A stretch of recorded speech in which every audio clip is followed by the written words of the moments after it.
بسم اللہ الرحمن الرحیم۔ السلام علیکم۔ SMC اردو میں خوش آمدید۔ ویورز، انگریز افسران جنہوں نے ہندوستان میں ملازمت کی جب واپس انگلینڈ جاتے تو انہیں وہاں پبلک پوسٹ جیسی کوئی ذمہ داری نہ دی جاتی۔ دلیل یہ تھی کہ تم نے ایک غلام قوم پر حکومت کی ہے جس سے تمہارے اطوار اور رویے میں فرق آیا ہوگا۔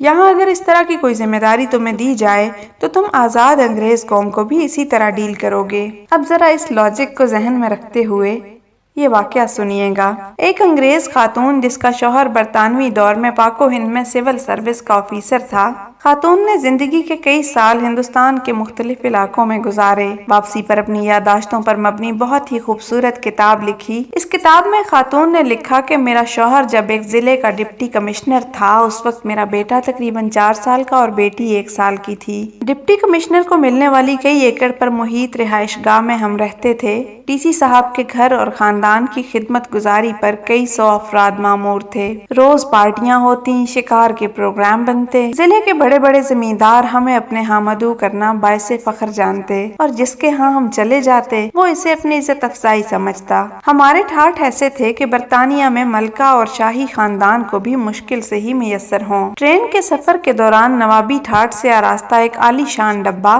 ڈپٹی کمشنر صاحب کی فیملی کے لیے مخصوص ہوتا تھا۔ جب ہم ٹرین میں سوار ہوتے تو سفید لباس میں ملبوس ڈرائیور ہمارے سامنے دونوں ہاتھ باندھ کر کھڑا ہو جاتا اور سفر کے آغاز کی اجازت طلب کرتا۔ اجازت ملنے پر ہی ٹرین چلنا شروع ہوتی۔ ایک بار ایسا ہوا کہ ہم سفر کے لیے ٹرین میں بیٹھے تو روایت کے مطابق ڈرائیور نے حاضر ہو کر اجازت طلب کی۔ اس سے پہلے کہ میں بولتی میرا بیٹا بول اٹھا۔ اس کا موڈ کسی وجہ سے خراب تھا۔ اس نے ڈرائیور سے کہا کہ ٹرین نہیں چلانی۔ ڈرائیور نے حکم بجا لاتے ہوئے کہا کہ جو حکم چھوٹے صاحب۔ کچھ دیر بعد صورتحال یہ تھی کہ اسٹیشن ماسٹر سمیت سارا عملہ جمع ہو کر میرے 4 سالہ بیٹے سے درخواست کر رہا تھا لیکن بیٹا ٹرین چلانے کی اجازت دینے کو تیار نہیں ہوا۔ بالآخر بڑی مشکل سے میں نے کئی چاکلیٹس دینے کے وعدے پر بیٹے سے ٹرین چلوانے کی اجازت دلائی تو سفر کا آغاز ہوا۔ چند ماہ بعد دوستوں اور رشتہ داروں سے ملنے واپس برطانیہ آئی۔ ہم بذریعہ بحری جہاز لندن پہنچے۔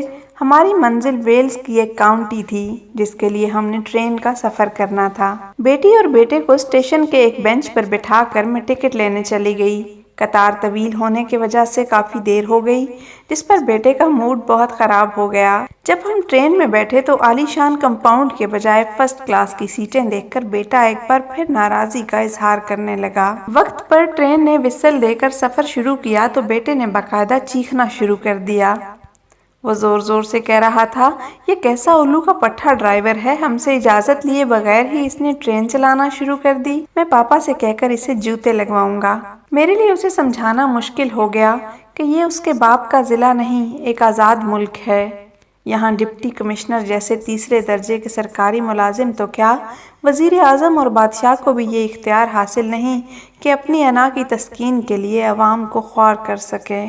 آج یہ واضح ہے کہ ہم نے انگریز کو ضرور نکالا لیکن غلامی کو دیس سے نہیں نکالا۔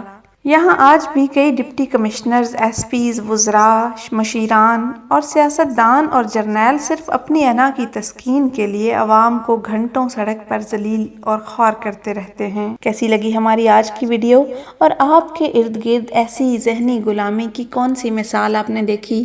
کمنٹ سیکشن میں بتانا مت بھولیے گا۔ ویڈیو پسند آئی ہو تو لائک اور شیئر کریں۔ آپ سب کا بہت شکریہ۔